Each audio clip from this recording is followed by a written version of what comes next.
podcast Oceano Azul. Para dar acesso a esses empréstimos. Não é só uma questão de ser feito no futuro, uma questão de blockchain, de forma descentralizada.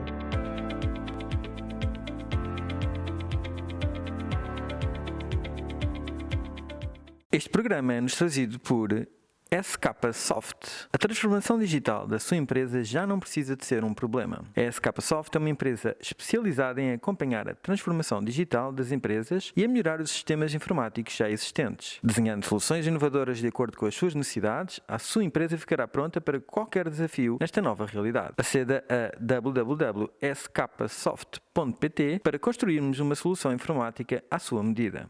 Olá, sejam bem-vindos ao nosso podcast Oceano Azul. Meu nome é João Cabral, sou diretor executivo da Startup Sintra e hoje tenho o prazer de apresentar uma nova série de episódios chamada Crypto Bars, focados em criptomoedas, tecnologia de blockchain e DeFi, para nos ajudar a compreender melhor todo este novo mundo digital que está a crescer. Comigo tenho o Guilherme Maia, jurista que trabalha em Malta para a BCA Solutions como Technical and Legal Advisor e consultor para a área de blockchain. Tenho também Pedro Febreira, economista e criador da primeira ICO em Portugal, com a empresa Bition, e é cofundador da academia Crypto Nerds e é o Head of Blockchain da Liga de Fantasy Sports Real Fever. Por último, mas não menos importante, o Tiago Pratas, formado em Finanças pelo ISCAL, pós-graduação em Blockchain e Criptomoedas pela Nova, mestrando em Economia no ISCTE Business School. É cofundador da Nova Crypto Club e Research Analysis no ISCTE Trading and Investment Club. Antes de começar, é necessário fazer um aviso legal. Todas as opiniões transmitidas neste podcast são pessoais e não devem ser consideradas como aconselhamento financeiro ou recomendação de investimento. E pronto, estão feitas as apresentações. Meus caros, muito obrigado por estarem aqui presentes hoje para fazer aqui esta primeira sessão. Vamos começar pelos temas de atualidade e tendência que vocês escolheram. Vou começar pelo Guilherme. Guilherme, trouxeste-nos o Decentralized Finance. Fala-nos um pouco sobre esta temática. Antes de mais, boa tarde. Gostaria de agradecer o convite. É um prazer enorme estar aqui. E pronto, quero ver se consigo contribuir realmente com um bocadinho do valor que posso trazer e gostava de falar assim de DeFi. Então, DeFi, ou Decentralized Finance, não é mais nada menos do que, vamos dizer, quase uma camada de serviços que é construída em cima da blockchain. Claro que aqui já presumimos que há algum entendimento do que é que a blockchain é, para também não perder muito tempo a explicar, mas que no fundo permite que haja quase uma gestão descentralizada, ou seja, não há propriamente um intermediário que controla os fundos que são utilizados para as mais diversas aplicações por parte, por exemplo, do utilizador. Ou seja, eu posso depositar a minha cripto num determinado protocolo, numa determinada aplicação, e sei que, por exemplo, os fundadores, os criadores dessa aplicação nunca terão acesso aos meus fundos. Os meus fundos nunca serão limitados ou de alguma forma supervisionados, digamos assim, até pelos próprios criadores, eles não podem tirar os fundos. Então, e o que é que estas aplicações fazem e porque é que isto pode ser uma grande vantagem? Porque estas aplicações, lá está, como o próprio nome diz, têm uma vertente muito financeira, de investimento, quer de investimento ou, por exemplo, o mais conhecido, os que são dos empréstimos, dos loans. Isto é, eu deposito lá os fundos são utilizados dentro do protocolo e eu ganho, por exemplo, um interest, não é, os juros sobre o meu empréstimo. Que normalmente, como estão utilizados, como por exemplo, são utilizados esses fundos, normalmente, por exemplo, traders dentro dessas próprias plataformas, em que usam, por exemplo, a alavancagem, conseguimos ganhar, se calhar, um juro muito superior, de alguma forma, salvaguardado, como é óbvio, há sempre riscos inerentes à blockchain, nunca esquecer isso, mas um juro muito superior, por exemplo, à banca, digamos assim, ou até às instituições financeiras tradicionais nos oferecem. Podemos ir, por exemplo, encontramos em algumas dos protocolos mais conhecidos, que há taxas de juros de 5 a 6% anuais, quando, por exemplo, no banco, não é, temos abaixo de 1%. Isto porquê? Porque há muito mais risco, há uma procura cada vez mais crescente também de DeFi e claro que os recursos também são limitados. Portanto, no fundo, depositamos os nossos fundos para dar acesso a esses empréstimos e, como é óbvio, ganhamos uma recompensa proporcional também ao risco e ao nosso staking. O DeFi não é nada mais nada menos que um serviço de intermediação financeira sem intermediário financeiro. Quer seja uma questão de depósito, como temos da banca, ou até o próprio brokerage ou os decentralized exchanges, não é? Mercados de criptoativos que são totalmente descentralizados e que, mais uma vez, quem cria o protocolo, à partida, nunca terá o controle sobre os fundos, porque é tudo feito quase peer-to-peer, baseando-se em, claro, as estruturas de smart contracts ou nexus smart contracts que criam a tal aplicação em cima do blockchain. O que é verdadeiramente inovador, claro, tem a questão da pseudonimidade, não é?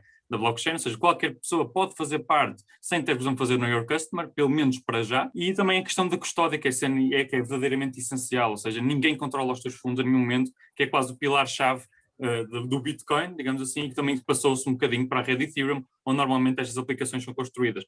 Portanto, reitero, eu deposito os meus fundos e só eu é que controlo os meus fundos quando querem ser retirados ou se eu quiser mantê-los lá há algum tempo, ninguém tem nada a dizer sobre isso. Claro que os fundos podem ser utilizados dentro da plataforma, mas será sempre de uma forma automatizada e salvaguardada pelo protocolo, cujas regras eu posso sempre confirmar e auditar se tiver claramente o conhecimento técnico necessário. Portanto, DeFi traz esta inovação que é, temos um sistema financeiro, se calhar descentralizado, que nos dá mais segurança de algumas formas, claro que há outros riscos, mas também nos traz, se calhar, mais benefícios, especialmente por ser inovador e estar a começar. E acho que, a meu ver, a onda ainda começa, portanto, há muitas oportunidades e boas oportunidades de negócios que vão surgir nesta segunda camada, digamos assim, quase de inovação dentro do blockchain. Guilherme, diz-me uma coisa, em termos de... Tu estás em Malta, é um dos destinos principais para a criação de empresas para esta área. Pela tua experiência, pelo que estás a ver neste momento no mercado, estes projetos que aparecem em áreas de DeFi são maioritariamente Estados Unidos, na Europa esta tendência também se está a institucionalizar ou não? E se sim, quais são os destinos principais onde eles optam por criar estas empresas? É uma pergunta realmente curiosa, porque nós nunca conseguimos verdadeiramente saber, não é, quase a origem dos criadores, porque normalmente eles criam, hoje em dia, não é, a facilidade de criar empresas quase em qualquer parte do mundo. Mas, efetivamente, são dos projetos que nos passam muito pelas mãos, a maior parte deles ou são dos Estados Unidos, até têm as empresas dos Estados Unidos, ou até, como é óbvio, as Ilhas Caimão, pela facilidade que têm em criar, por exemplo, objetos ou registrar empresas com um objeto de crypto exchange, mas ser descentralizado. Ou seja, o que acontece? Nestes protocolos temos claramente os criadores dos protocolos, mas depois esses criadores também dizem, ok, queremos descentralizar ainda mais, além da gestão, então queremos um token de governance, ou seja, um token de gestão, entre aspas, da plataforma. E o que as Ilhas Caimão, por exemplo, permitem fazer isso, e na Europa não é assim tão fácil, mas há alguns casos, mas em geral é tudo fora da Europa, criam esses tokens para dizer, ok, isto é uma fração de representação da sociedade. Não é bem assim, como é óbvio, isso é o que eles gostam de dizer, pronto, a questão de descentralizado, mas que, pelo menos, por exemplo, as Ilhas Caimão, em alguns regimes mais favoráveis, especialmente até os Estados Unidos, já permitem fazer isso, por exemplo, como a LLC em Delaware, em que já tem um regime muito aberto para a questão das DAOs, criar realmente verdadeiras sociedades com a gestão descentralizada via tokens.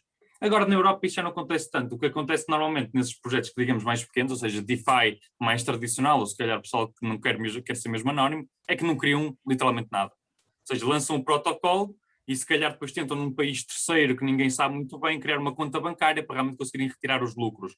Mas as grandes instituições são todas reguladas de uma forma ou de outra, nem que sejam foundations em Singapura, que também é algo, por exemplo, muito curioso, em que dizem que podem dizer que é non-profitable, portanto tem uma atividade económica per se, porque os ganhos são derivados, por exemplo, de criptoativos, que é assim alguma coisa estranha, até pode chamar foundations a coisas que não são fundações que nós conhecemos.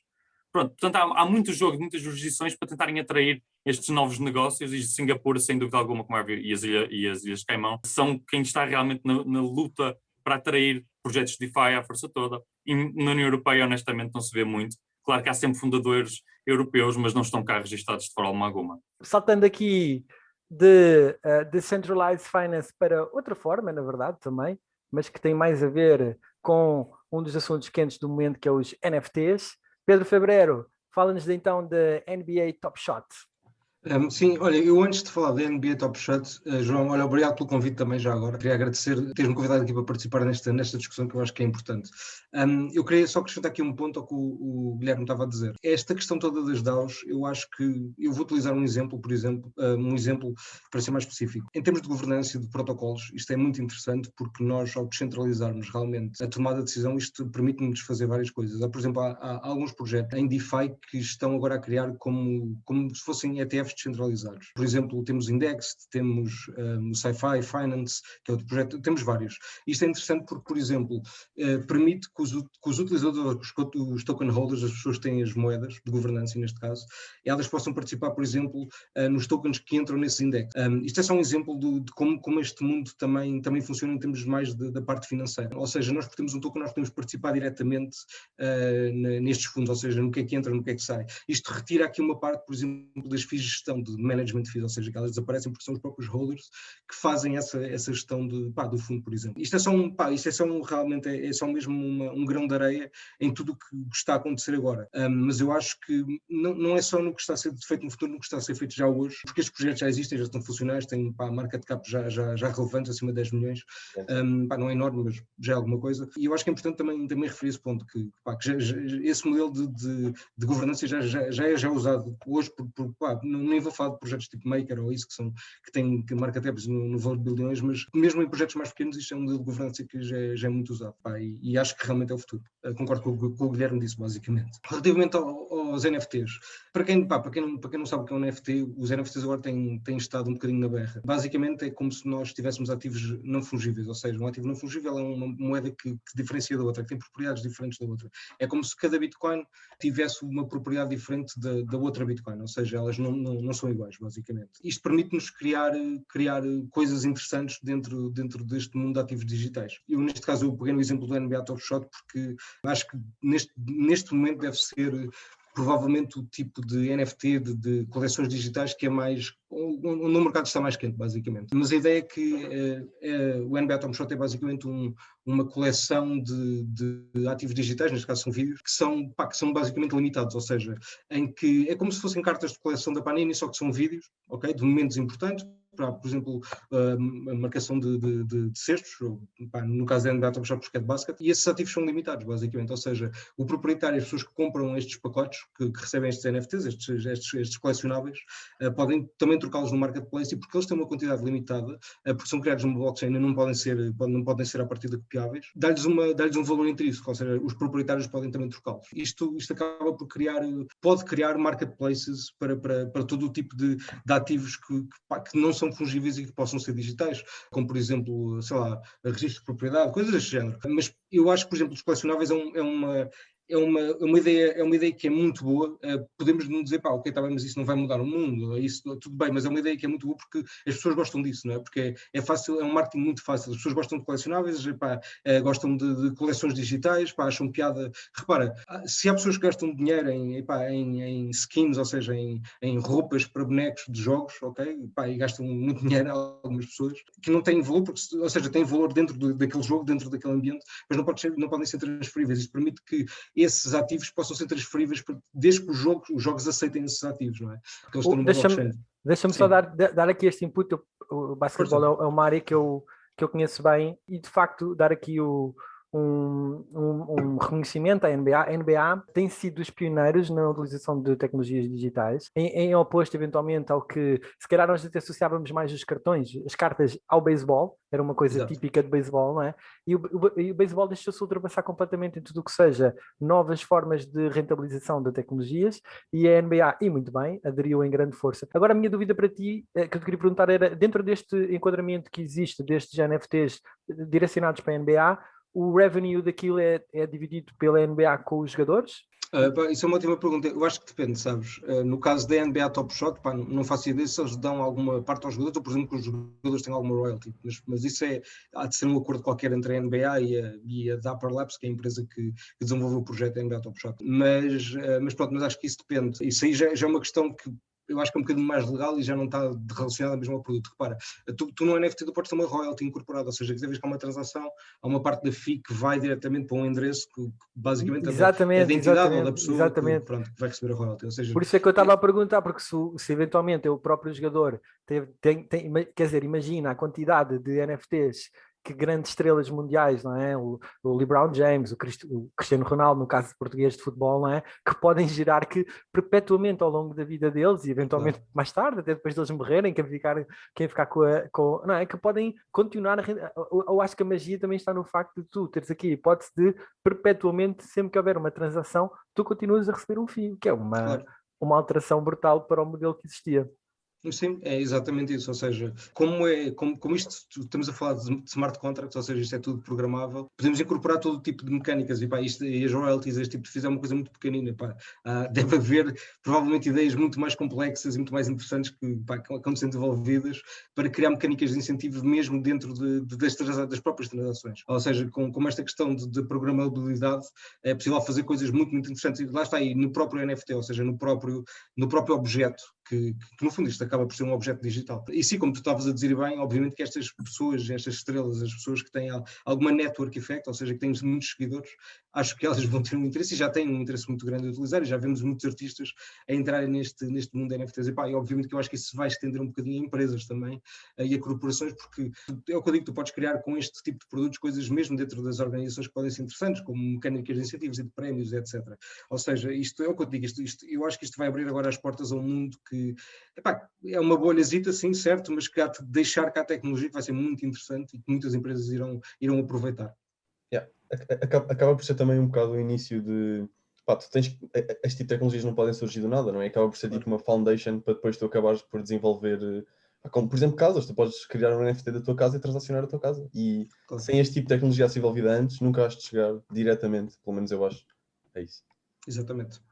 Vocês acham que o valor pelo que foi transacionado aquele NFT, 69 milhões, salvo erro, de dólares, aquele quadro que foi criado ao longo de 14 ou 15 anos por aquele artista, vocês acham aquilo mais como uma afirmação do espaço em si ou como uma forma de propaganda e uma forma de capitalizar em cima daqueles ativos dos NFTs? Eu honestamente vejo numa terceira via. Posso até ser se calhar aqui um bocadinho mais, criar alguma discussão com isto, mas opa, para mim, o problema da arte, não é? Pronto, porque aquilo deixa de ser uma obra de arte e realmente o homem tem muito trabalho. Então, como te referiste nos projetos todos que fez durante 15 anos e depois colocou tudo numa só imagem, tem sem dúvida alguma todo o valor. Mas nem ele sequer sonhava que o valor chegasse àquele nível, até porque a reação dele quando ele viu o valor foi oh fuck. Tipo, o homem foi completamente apanhado de surpresa, como é óbvio, não é? E lá está, e acho que isto também é muito, muito motivado, quer pelo hype, como é óbvio que já foi referido, é mais pela questão de, há muito dinheiro também a circular em cripto, ou seja, houve muita gente que fez muita riqueza e isso também acho que se associa sempre muito, que há uma quase hipervalorização de quase tudo, o que está em cripto, ou seja, é muito mais fácil se calhar vender uma coisa por 500 euros, que se calhar se fosse uma real, que era dar muito mais trabalho, vendia se calhar por 50, 20 e se calhar nem se vendia todo. Porque a questão de como o dinheiro também se transfere na blockchain e como cresceu tudo muito, há muita gente que tem, não digo que seja demasiado, porque nunca é demasiado, isso depende das pessoas, não é?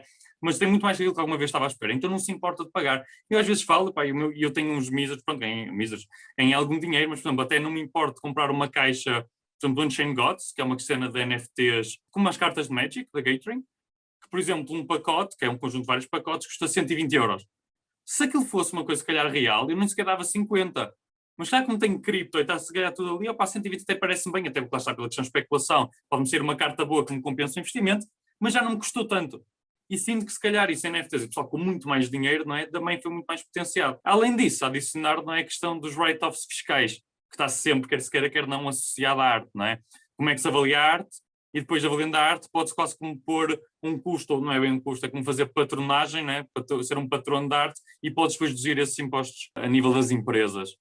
Portanto, não sei como é que isso está em termos fiscais, por acaso alguma coisa curiosa, se os NFTs são considerados arte, então entram para esse regime, mas se entrarem faz todo o sentido, ou seja, como é que nós avaliamos a arte? Não é? Normalmente temos os especialistas, que é a gema da gema, não é? Que avalia e diz que isto vale um determinado valor, mas num auction, como é o caso, como é que nós sabemos qual é o valor da arte, o valor justo da arte? Então como é que sabemos que aquilo vale 69 milhões? Podemos fazer um write-off percentual dos 69 milhões? Faz-se que é sentido?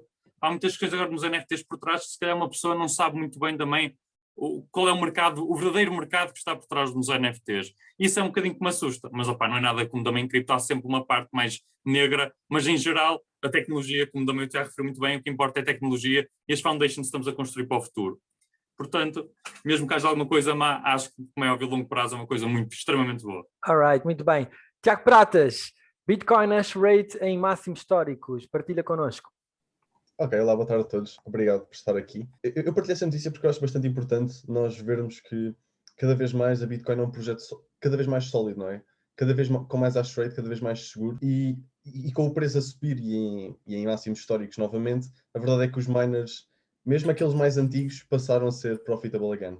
Mas eu queria pegar nisto principalmente para falar sobre, que é um tema muito batido e que me perguntam muitas vezes também, que é mas a Bitcoin gasta muita eletricidade, é 3 vezes o valor de eletricidade de Portugal. E isso não é mau.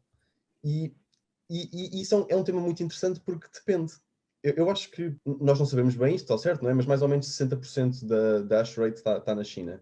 E a verdade é que a China queima carvão para produzir esta eletricidade. E se calhar na China, se calhar se calhar um problema. E eu sei todos os argumentos que é Pá, a verdade é que a energia que é gasta acaba por ser também um mecanismo de segurança, não é? Se a rede da Bitcoin gasta 3 Portugais em energia, significa que eu preciso de 1,5 Portugais organizados para atacar a rede e fazer um ataque de 51%. Mas a verdade é que é um problema. A Bitcoin de facto gasta muita energia e isso pode ser um problema porque se tivermos em consideração que a maior parte dos miners estão na China e queimam carvão, é de facto uma coisa que eu não gostava de ignorar e gostava daqui de referir. Claro que depois podemos dizer que essa energia se calhar não tinha outro sítio para ir, não é? Porque nós, ao dizer isso, também estamos a assumir que essa energia poderia ser gasta noutras coisas, mas na verdade não é? Porque quando nós ligamos um miner, a verdade é que essa energia tem que ser produzida de algum lado, e a energia que está a ser produzida hoje, e este segundo, é a mesma energia que está a ser produzida nas barragens, nos painéis solares e tudo mais. Eu sei que, por exemplo, o Peter Thiel também tem uma mining farm nos Estados Unidos com painéis solares e de facto está a haver um esforço por parte da rede em produzir Bitcoin e em participar no protocolo com a energia limpa, mas de facto isto era É isso mesmo que eu ia dizer, isto também pode ser um estímulo exatamente para a adoção de tecnologias mais limpas de produção de energia, e creio que é um incentivo para irmos nesse caminho também, ou não? É verdade, pode ser também um complemento, pode ser um complemento de facto de teres uns painéis solares, põe lá uns miners e consegues se calhar ter uma rentabilidade superior a só teres os painéis solares. Por isso também é uma coisa interessante. Alright, muito bem, meus caros. Pedro, hoje é dia, estamos a gravar no dia 14, o mercado está uma loucura, os preços estão todos a disparar com novos máximos históricos para todo lado, portanto hoje suponho que seja um dia feliz para muita gente. Fala-nos aqui, tinhas trazido para, obviamente, o novo recorde de preço da Bitcoin e pelo lado do bottom, a regulação em Portugal relativamente a cripto. Força. Sim, ou seja, em termos de top, pá, obviamente que acho que é importante referir e parabenizar todos aqueles que já têm Bitcoin há algum tempo e que ainda não venderam até hoje, ou que conseguiram vender e reentrar, que eu acho que é sempre um pouco mais complicado, o risco grande, que eu pessoalmente eu não gosto de correr, mas obviamente que quem gosta, acho que deve fazê-lo.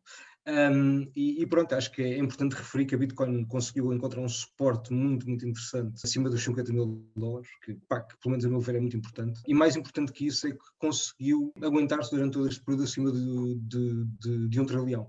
Isso eu acho que é fantástico.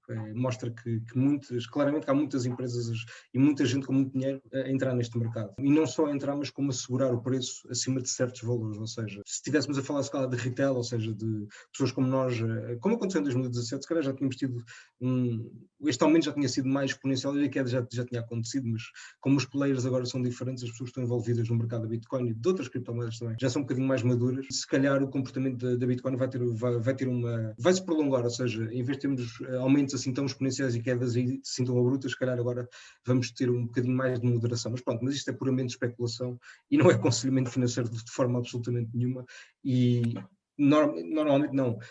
Às vezes eu estou muito, muito errado e mando tiros completamente ao lado, por isso é o que é. Relativamente ao ponto negativo, acho que também é importante referir que, na minha opinião, obviamente, acho que tem havido pouca clareza neste último ano sobre a regulamentação de cripto em Portugal. Aliás, não é pouca clareza, acho que houve movimentos que não ajudaram Portugal, apesar de Portugal ser também, a meu ver, um hotspot em que muitas empresas de cripto estão agora a aparecer e especialmente muitas pessoas de fora estão a querer vir viver para Portugal e para Lisboa e a desenvolver projetos de criptomoedas, dentro do mundo de DeFi, de NFTs, de payments, de tudo. E eu acho que é importante nós, ou seja, os nossos reguladores e o nosso governo tentar que cripto seja um mundo um bocadinho mais onde seja mais fácil de operar, ou seja, não criar tantas barreiras à entrada e facilitar se calhar o uso de criptomoedas e as empresas estão a operar em criptomoedas. Eu queria só deixar um último ponto, que é sublinhar que ontem, há muito pouco tempo, saiu um paper que foi feito por um ex-diretor da CIA, em que ele referia que cerca de 1% ou menos de 1% da Bitcoin era usado em transações ilícitas. Eu acho que isto aqui sublinha que o argumento que a Bitcoin é uma moeda utilizada por drug dealers, etc. Isso não faz sentido nenhum e não é esse o ponto, que a Bitcoin ajuda, basicamente, porque a maior parte das transações ilícitas são feitas através do sistema bancário, ou seja, se estarmos a bloquear as pessoas usarem de criptomoedas e Bitcoin especificamente não é bom porque elas vão continuar a ser desenvolvidas e o mercado das criptomoedas vai continuar, pelo menos na minha opinião, a aumentar, tanto em termos de valor como em termos de pessoas envolvidas neste mercado. Por isso estamos a criar barreiras à utilização, a meu ver não é bom sinal, e gostava que os reguladores mudassem um bocadinho a atitude e fossem um bocadinho mais liberais nesse aspecto. Pedro, diz-me, pegando nesse tema que tu estás a dizer, que é importante, é sempre difícil depois operacionalizar isto, certo? Uma Claro. coisa é, claro que é um mundo complexo, também concordo que a teoria de que a utilização criminal, obviamente numa outra proporção, porque há muito mais moeda fiat no mundo do que existe criptomoedas. Mas quer dizer, o teu local drug dealer não, não deve, provavelmente não aceita Bitcoin, mas aceita moeda normal, não é? Aceita dinheiro vivo, que é o que ele provavelmente mais gosta, porque assim não consegues rastrear em lado nenhum. Mas pronto, agora pegando nisso que tu estás a falar, quais seriam, e se calhar o Guilherme aqui também pode acrescentar com valor, quais seriam algumas coisas concretas, práticas, primeiros passos? Não digo o mundo ideal, a mega revolução, mas quais seriam? Por onde é que se pode começar? Que medidas simples podemos começar para facilitar ir ao encontro desse caminho que estavas a dizer? Bem, eu aqui até se calhar vou passar já a palavra ao Guilherme, vou deixar o Guilherme se calhar deixar já a tua opinião, porque é muito mais válida que a minha, obviamente. Por isso, Guilherme, disparei. Obrigado. Acho que o mais importante do primeiro passo é clareza. Há uma falta de clareza, há uma falta de informação. Pelo menos o que sentimos em Portugal é que não sabemos ao certo o que é que eles querem regular e como é que querem regular. Mesmo um pedido de autorização que é preciso ser feito, por exemplo, ao Banco de Portugal, para autorizar um prestador de serviço a prestar serviços relacionados com criptoativos, há demasiadas dúvidas em que ninguém ainda nos esclareceu e a lei já foi transposta em setembro, em agosto, entrou em vigor em setembro e já estamos quase em abril e as dúvidas permanecem. Claro que se uma pessoa tiver a fazer o pedido de autorização pode ser muito mais esclarecido porque tem comunicação direta com o Banco de Portugal, mas qualquer pessoa que quer começar um serviço e quer saber realmente o que é preciso, não consegue, pela própria lei, pelos mesmos guidelines que foram dados pelo Banco de Portugal, ainda não se consegue ter certeza exatamente o que é que eles querem regular e qual é o objeto e o âmbito, o que é incluído e o que é que não é incluído. E isto acho que para mim é fundamental. Claro que depois vai a questão de se é demasiado exigente, se é pouco exigente, isso parece muito debatível. Mas nós tivemos alguma certeza jurídica e acho que isso aqui é fundamental para o espaço, conseguimos criar muito mais e muito mais rápido. Claro que também não pode quase esganar na inovação, digamos assim. Por exemplo, temos o caso de Malta, que regulou em demasia. As leis foram demasiado exigentes para novos players que queriam entrar, não players institucionais ou players já grande gente no mercado, e toda a gente fugiu de Malta. Desde 2018 que já não houve, por exemplo, falar de nada quase em Malta, sem ser pronto, quase como um paraíso fiscal. Mas acho que em Portugal o que falta nem é isso, porque não é extremamente exigente. A exigência que se pede em termos de compliance, e compliance é a transposição, não é, da quinta diretiva de prevenção de branqueamento de capitais e financiamento de terrorismo, portanto não foi muito mais além do que isso. Mas depois não esclarece o suficiente, então nós não sabemos. Andamos aqui um bocado a nadar na água à procura de uma margem segura e falta-nos algo que devia ser a priori logo garantido pelo supervisor ou pelo regulador, e que neste caso não acontece. Acho que isso é o primeiro passo fundamental, pelo menos em Portugal, para termos alguma coisa a acontecer, sem ser que ir a andar a travar, como aconteceu, não é? Com a suspensão de qualquer tipo de atividade, de qualquer tipo de prestador de serviço em cripto, de um dia para a noite. Como é que podemos ser um país competitivo se do dia para a noite todas as atividades são suspensas até terem autorização, e a autorização pode demorar mais de 6 meses a ser garantida? Claro que agora, 2021, 2022, pronto, tudo bem. Mas e os players antigos? Se calhar eram os que estavam a tentar fazer alguma coisa em Portugal, não é? Tinham atividades em Portugal e tiveram que ver as suas atividades suspensas.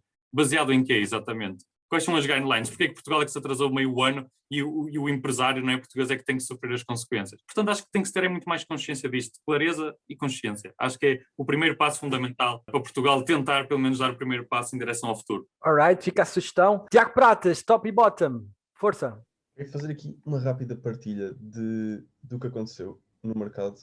Ok, muito rapidamente aqui a ver preço da Bitcoin. Neste momento, eu sei que o mercado está a subir imenso, mas de facto a Bitcoin está aqui a apresentar uma rising edge, que basicamente significa que, à partida, pelo menos este tipo de padrão tende a quebrar em baixa. Para além disso, nós temos aqui uma divergência no RSI, e isto também é mais um sinal bear, não é? Nós quando temos aqui o indicador a apontar para baixo e o preço a subir, por norma, isto é uma bear divergence e também é um sinal de correção. Pá, e isto não me choca muito, não é? Porque, pá, eu lembro-me de ver correções gigantes em Bitcoin, pá, aí de 50%, e a verdade é que nós, desde aquele drop, por causa do Covid ou do petróleo, já não me recordo muito bem, pá, nós não tivemos uma correção significativa, nós já subimos, pá, 1400%, e acho que a maior correção que a gente teve foi, pá, aí de 30%. Pá, e não sei o que é que vocês acham relativamente a isso, acham que isto é uma subida sustentável? Pá, e eu não quero ser nunca o bear chato que está sempre a chatear toda a gente e acalmar o hype, que eu sei que a malta não lida muito bem com isto, pá, mas era o que eu estava a dizer há pouco. quando está muito hype, eu é que fico com medo porque sinto que a festa está a acabar. Todavia, isto não quer dizer o fim da Bitcoin, nem que o fim e é o fim do bull market ou nada. Eu espero é que haja uma correção de facto significativa para aliviar esta subida de 1400% que ainda não vi. E no entanto, e isto também é interessante, nós estamos em alt season, em pura alt season. Nós tivemos moedas a valorizar imenso, nós tivemos aqui XRP que chega quase aos $2, Cardano a subir imenso, Dogecoin em altas históricas, Ethereum também chegou a 2.400 e de facto, independentemente do que aconteça, do que isto esteja a acontecer, de facto existem oportunidades de mercado. Não acho que o bull market tenha acabado, pelo menos ainda, mas sempre com atenção. Eu tive amigos meus a perderem, quando foi aquela piada do Elon Musk a fazer uns tweets sobre a Dogecoin, eu tive malta, a verdade é esta, eu tive amigos meus a perderem tipo 300 euros com isto, porque quando tu perdes 50% ficas com medo e é normal. Mas é isto que eu tenho a apresentar hoje. Nice, Tiago, obrigado aí pela tua apresentação. De facto, estamos numa corrida vertiginosa para cima, mais dia menos dia isto há de virar, portanto, aconselho-se prudência. Guilherme Maia, Auto Repayment Loans, tens aqui uma história de um engenheiro australiano interessante para partilhar com a malta, força. É verdade. Auto Repayment Loans, no fundo, são quase empréstimos que se pagam sozinhos, né, em português.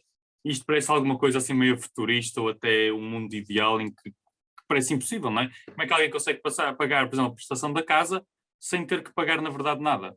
Porque o empréstimo paga-se por si só. Então, como é que esta história aconteceu? Pelo menos o que é que está agora também um movimento de DeFi que está a começar, que não é nada mais, nada menos que como nós conhecemos, ou até passo a explicar como é que funciona, por exemplo, a emissão da moeda DAI. A DAI é uma stablecoin, não gosto de chamar muito de stablecoin, mas é uma moeda que tem valor indexado ao dólar. E nós, para, por exemplo, criarmos o DAI, para eu poder fazer a emissão desse DAI, tenho que colateralizar a mais de 150% em Ether o valor do DAI que eu quero emitir. Isto é, por exemplo, se eu quero emitir 100 DAIs, ou seja, $100, tenho que ter pelo menos o valor em Ethereum depositado acima de $150. Há uma margem de segurança que pode ser liquidada se o Ethereum descer, para o protocolo nunca perder o dinheiro. Pronto, isto começou assim, isto até posso dizer que foi o primeiro, a meu ver, claro, acho que se calhar o Pedro e o Tiago podem discordar, mas a meu ver até foi o primeiro movimento grande de DeFi que surgiu exatamente com o MakerDAO, e a Maker Foundation, que é o protocolo que faz com que o DAI exista. Então alguém decidiu ir um bocadinho mais longe, e este caso caricato que foi na Austrália, que foi um engenheiro que disse, eu tenho muito, pronto, é uma pessoa que tinha muito Bitcoin, minava, comprou no início, não sei qual é o motivo, mas eu tinha muito Bitcoin, e queria comprar uma casa. E no fundo o que ele disse era, eu até quero comprar casa, mas não quero me desfazer dos meus Bitcoins, porque ainda acho que daqui a 5, 10 anos vai valorizar e não quero desfazer deles, até porque também não quero pagar impostos, não quero realizar mais valias de vender o Bitcoin. Portanto, o que eu quero é encontrar um parceiro, neste caso foi uma instituição bancária, foi até um banco que aceitou, dizia que usava como colateral o Bitcoin, ou seja, também com valor excessivo ou superior ao da casa, vamos supor que a casa custa 100 mil, não é? E ele tinha, imagina, 150 mil euros em Bitcoin, vamos para ser mais fácil. E o que ele dizia era, nós usamos isto como colateral, ou seja, o banco emitiu o empréstimo, não é, de valor, vamos dizer, 100 mil euros, mas tinha um colateral de 150 mil euros, portanto, para ele era maravilhoso, não é? A não ser que o Bitcoin tenha um crash significativo, ele nunca haveria de perder o Bitcoin. Mas a contrapartida era que o banco, ou a instituição, neste caso de crédito, que lhe deu o crédito, tinha que, no fundo, fazer o staking, ou o empréstimo do Bitcoin, neste caso seria mais provavelmente de Ethereum, em DeFi. Para quê? Para conseguir ir buscar uma parte dos juros anuais que eu teria que pagar a casa e ia ser utilizado com o Bitcoin também para abater. Ou seja, imagina que emprestamos agora o Bitcoin que tem yields altos, imagina que é 5, 4%, não é? O empréstimo anual. E se calhar o empréstimo da casa é 1,9% ou 2%, vamos supor, usando ou até 1% em Portugal para a casa primária, só podemos ter uns valores, exemplo. Então significa que o colateral que ele estava a utilizar ia buscar um yield proporcionalmente maior e sobre um capital maior. E, ou seja, além de pagar o empréstimo na totalidade, ou seja, o capital amortizado que tinha que pagar, ainda conseguia buscar mais dinheiro. Ou seja, o banco, na verdade, tentava-lhe devolver o Bitcoin passo a passo à medida que ia abatendo a dívida. Ou seja, isto é fantástico. Claro que há um pressuposto gigantesco, não é, que o crédito, se bem que a pessoa não tem dinheiro para o pedir. Mas neste caso era uma pessoa que tinha muito dinheiro e não queria vender o Bitcoin. Então disse, olha, vou usar o Bitcoin, fazemos este acordo. Além disso, todos os anos o banco, entre aspas, o banco, a instituição de crédito, ainda pagava ao engenheiro por usar o Bitcoin dele, como é óbvio, tirava a porcentagem da mortgage, se calhar mais uma FII qualquer, não é, pelo serviço utilizado, e pagava também tipo ao engenheiro. Então o engenheiro ia todos os anos abatendo uma parcela do Bitcoin que estava colateralizado, porque também a dívida ia descendo proporcionalmente. E acho que esta tipo, aplicação de DeFi, ou pelo menos pronto, uma mistura de DeFi e Traditional Finance, não é? Acho fantástico, acho que é uma coisa verdadeiramente inovadora e realmente traz valor, não só no mundo, digamos, paralelo da blockchain ou da internet, mas já traz realmente para as pessoas que têm cá, que querem usar o seu Bitcoin e não querem vendê-lo, não é? E querem utilizar os seus ativos e pôr a rentabilizá-los e ainda assim usufruir de uma casa, de um carro, de qualquer motivo que precisa do crédito. Portanto, isto foi uma coisa espantosa, acho que é o único caso ainda no mundo, porque não há de ser o único caso do mundo, mas pelo menos o único caso conhecido, e lá está, e esta tendência está-se um bocadinho a espalhar, que é, por exemplo, o caso do Alchemix, que é um protocolo, no fundo, que é muito semelhante ao MakerDAO, ou seja, tens de depositar criptoativos para teres o token, mas esses criptoativos, em vez de estarem seguros numa vault, ou seja, no MakerDAO estão lá presos, blindados, e tu nunca os podes retirar, quer dizer, desculpa, podes retirar quando os quiseres. No Alchemix, o que eles fazem? Pegam nesses Ethereums e automaticamente vão pôr noutra protocolo DeFi para estarem a render juros. E o teu empréstimo automaticamente também está a ser pago. Mas isto lá está, é uma coisa mais dentro do mundo de DeFi e de blockchain fechado, mas como se pode ver, já está a haver aplicações que nunca antes, se calhar, foram pensadas que podiam ser facilmente feitas, não é? E esta inovação é que para mim, todos os dias há alguma coisa nova, ou todos os meses há uma coisa em blockchain, e acho que é fascinante o que acontece no mercado, e isto para mim acho que é a inovação mais relevante de DeFi, fora o que já aconteceu, não é? Digamos, o próprio lending em si, a liquidity pools e também como é o MakerDAO da emissão das stablecoins. Portanto, se calhar é o grande próximo passo. Vocês estão a ver a banca tradicional a conseguir acompanhar estes movimentos? Opa, eu pessoalmente acho que não é? Acho que é difícil. Nem mesmo, e acho com alguma dificuldade, não acho com alguma dificuldade, acho que eventualmente vão acompanhar tanto a banca tradicional como as fintechs, mas eu acho que vai haver aqui uma diferenciação muito grande de quem adotou isto no início e de quem vai adotar disto daqui a 1 ano ou 2, ok? Isto é um ponto muito importante de ser, porque olha, por exemplo, o projeto que o Guilherme estava a falar, o Alchemist, esse projeto é incrível, saiu há poucas semanas, há uma semana ou poucas semanas, mas lá está o sumo do value que se pode retirar do Alchemist, há de ser se calhar nos próximos meses, não é? Depois, quando toda a gente já conhecer aquilo, bom, há de ser interessante na mesma, mas de uma perspectiva de investimento já não é tão interessante. Agora, como tecnologia isto vai claramente revolucionar como nós fazemos tudo em termos de finanças, até lá está, a pedir um empréstimo, desde que o dinheiro seja o dinheiro que nós temos como a pedir, basicamente, aquilo esteja sempre a render ou seja, que o nosso colateral esteja a render um juro maior do que uma IPO, maior do que o que nós estamos a pagar de empréstimo, fantástico. Nós essencialmente nós não estamos mesmo a pagar o empréstimo, que o que está a pagar o empréstimo são os juros que nós estamos a gerar. Portanto, com o nosso colateral, neste caso, está a gerar. Isso é brilhante, vai mudar claramente a perspectiva e como nós trocamos valor em objetos reais, tipo casas, por exemplo, ou carros, ou bens de maior valor, e eu acho que aqui se calhar a tecnologia que ainda falta mesmo desenvolver, que ainda não está implementada porque já requer algum consenso social, se podemos dizer isto, é empréstimos não colaterizáveis, ou seja, ou não colaterizados, ou com colateral menor. Já existem soluções, só que elas são muito técnicas, ou seja, fazer empréstimos e pagá-los no mesmo uma transação, etc. Ou seja, são coisas muito técnicas que não servem basicamente para comprar uma casa ou um carro. Eu acho que quando esse tipo de funcionalidades já estiverem um bocadinho mais bem implementadas, eu acho que vão estar, ok? Acho que no espaço de um ano isto vai existir quase de certeza. E já existem algumas soluções, atenção, não quero dizer que não existem, porque já existem algumas soluções, mas estou a dizer com mais adoção. Então aí eu acho que a banca tradicional vai ter uma luta muito dura pela frente, basicamente, porque vão estar a competir com um mercado que é descentralizado, em que estes projetos aparecem a cada mês, basicamente. E é tudo open, normalmente não é tudo, mas é maioritariamente open source e open access, ou seja, qualquer pessoa pode participar e construir por cima daquilo. Claro, vai ser a luta pela sobrevivência. Muito bem, vamos saltar para a última ronda de temas. Vamos falar sobre startups e inovação. Tiago Pratas, começamos contigo. Fala-nos da Alien Network.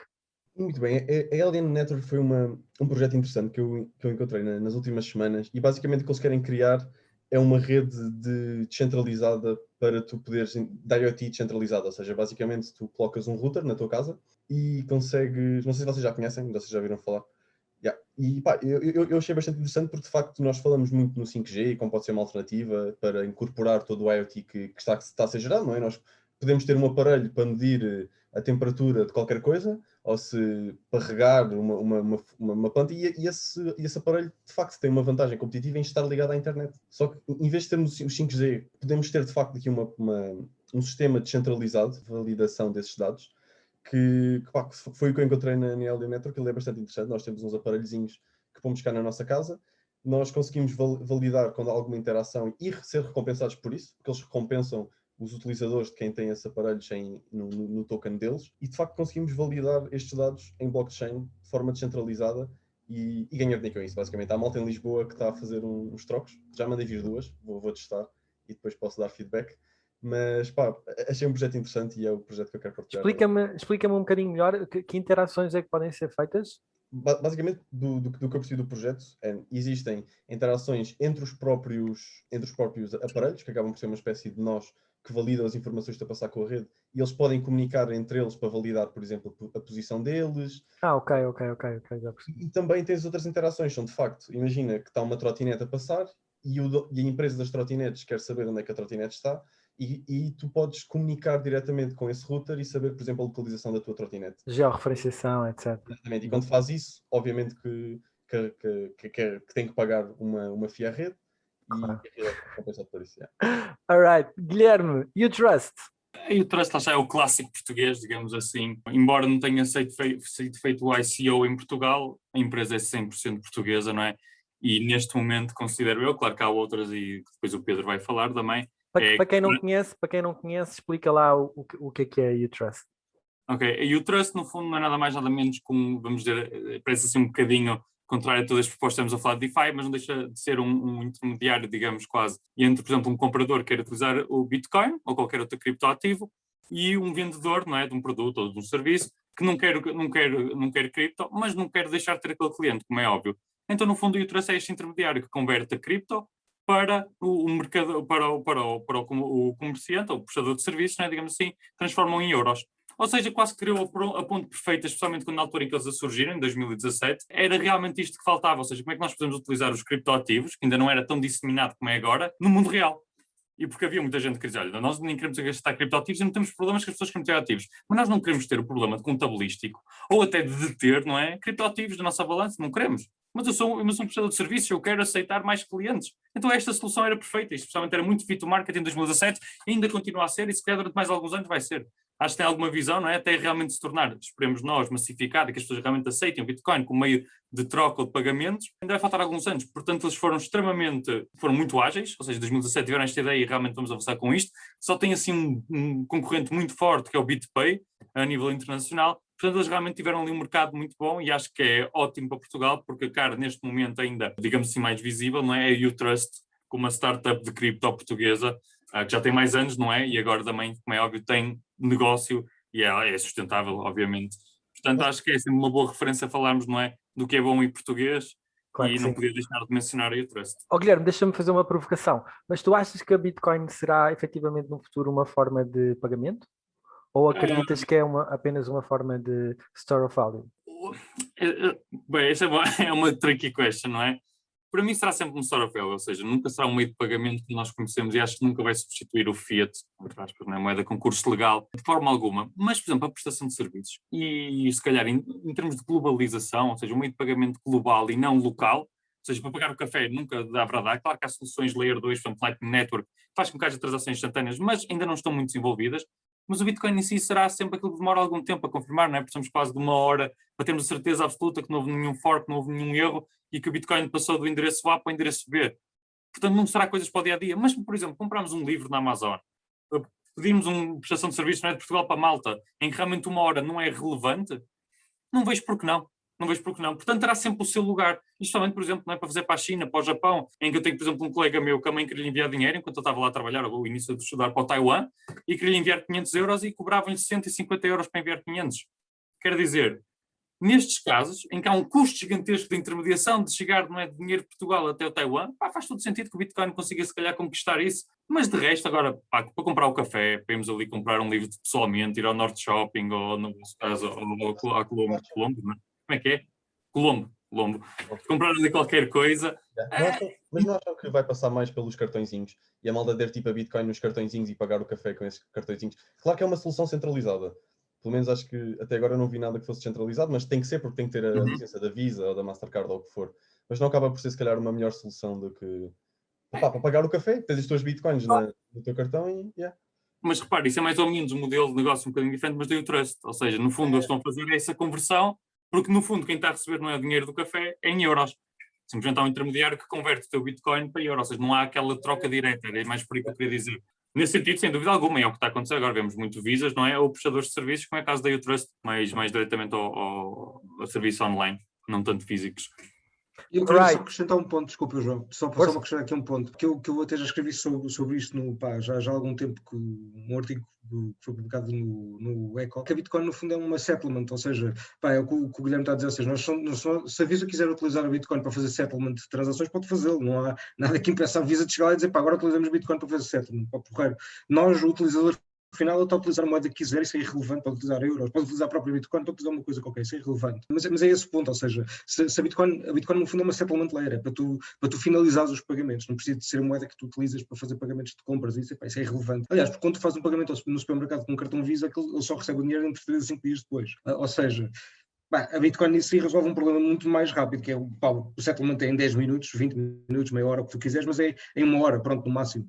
Parece-me que é melhor do que 3 a 5 dias. Agora, como compras, como o Guilherme estava a dizer, se eu quiser pagar uma coisa diretamente a alguém, se quiseres ficar à espera meia hora, se for uma casa, uma hora, 2, 3, 4, agora, para compras básicas de café, isso é estúpido e ninguém vai utilizar a Bitcoin, podem utilizar a Lightning Network, outras redes, que eu acho que também não vai acontecer nos próximos 10 anos, porque é muito complicado. E provavelmente vai ser a solução que o Guilherme está a dizer, que é uma coisa tipo U-Trust, que é muito mais simples de usar. Cartão, tu pagas e está feito. Está feito, boa, parece-me bem. Olha, Pedro, saltando para ti, quais são as startups / inovação que trouxeste para falar? Eu trouxe duas. A primeira, e é que eu acho que está agora a fazer um trabalho excelente, absolutamente incrível também, para além de U-Trust, já que o Guilherme também falou, é a Bipro. A Bipro que foi fundada pelo Rui, também é uma empresa portuguesa, basicamente, de trabalho em cripto.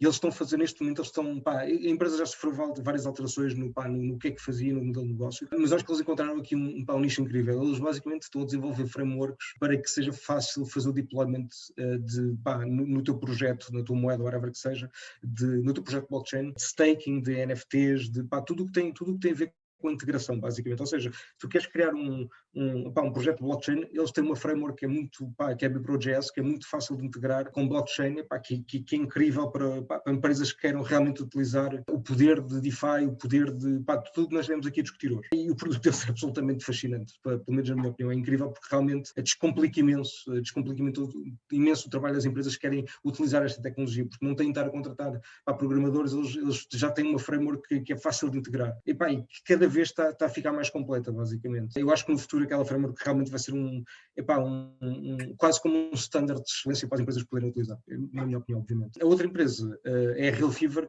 que a par da NBA Top Shot também está a construir o que eu acho que vai ser provavelmente um dos negócios mais interessantes, que é NFTs aplicados ao mundo do futebol, basicamente. Já existem alguns produtos, mas eu acho que o que a Real Fever está a construir, eu não vou estar a dar muitos detalhes porque lá está, ainda estamos a construir, mas acho que vai ser absolutamente incrível, porque vai realmente trazer ao mundo dos colecionáveis uma coisa que ainda não existe, basicamente, que é mais próximo do que a NBA Top Shot desenvolveu, de uma forma um bocadinho diferente e completa, que eu quero também acrescentar. Acho que vai realmente trazer a quem gosta de colecionáveis, a quem gosta de futebol, basicamente, a possibilidade de participar num mundo completamente novo, onde a descentralização é a chave-mãe, ok? Isto aqui é um ponto que é sempre importante, que é o ownership dos ativos, ou seja, tu está contigo, tu é que decides o que é que queres fazer com eles, e isto é uma coisa que é tudo digital, eu acho que isso realmente vai mudar completamente o mundo, e quando as pessoas começarem a perceber o valor de seres o proprietário de uma coisa digital, de um ativo digital, ok, mas eu copio o teu ativo, está bem, ok, mas tu não és o proprietário dele, que é uma coisa completamente diferente. Se tu quiseres vender, tu não podes vender. Ok, aliás, podes vender uma cópia, mas não te serve nada, porque não é a mesma coisa. E eu acho que isso realmente vai trazer o valor. Eu vou dar um exemplo, se um dia tivesse uma carta qualquer de um gajo qualquer de basquete conhecido, como estavas a dizer há bocado, João, ou do Cristiano Ronaldo, por exemplo, uma carta, se algum dia alguém fizesse isso, eu provavelmente não queria, mesmo que valesse milhões, eu queria fazer o display dessa carta, eu queria ter essa carta para poder mostrar e para poder ter na minha casa, ou não sei qualquer, para poder mostrar que é meu, ou emprestar a uma galeria para dizer, esta é a verdadeira, está aqui, está registrada na blockchain, está aqui o proprietário, está aqui o endereço do proprietário, podes assinar uma transação ou mostrar que és o proprietário, isso para mim muda completamente a forma como nós trocamos valor digitalmente, não há nenhum intermediário aqui, é diretamente nosso, está na nossa posse, e isso é fascinante.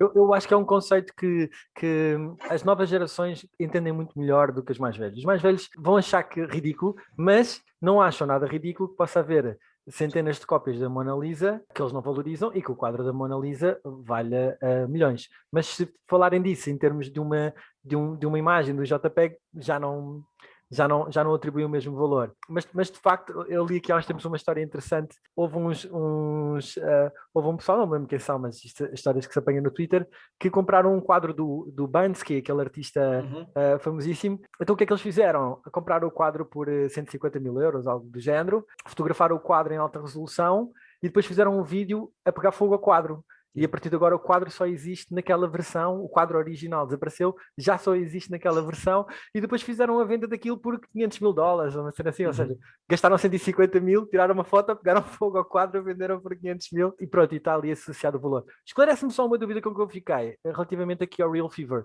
Especificamente futebol a nível nacional ou a nível internacional? Ou isso ainda não está fechado?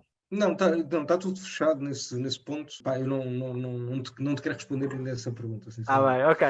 Quero deixar a surpresa, quero deixar como... Fica para os próximos capítulos. Exatamente, água na boca para os ouvintes. Mas há de ser uma coisa muito interessante. Sim. Isso eu posso ter a certeza. Alright, muito bem. Meus caros, concluímos o primeiro episódio desta série de Crypto Bars, do podcast Oceano Azul, com o Guilherme Maia, Pedro Febrero e Tiago Pratas. Muito obrigado pela vossa participação. Obrigado também a vocês por terem assistido. Espero que tenham gostado e já sabem, esmaguem o botão de gosto, partilhem com os vossos amigos e subscrevam o podcast.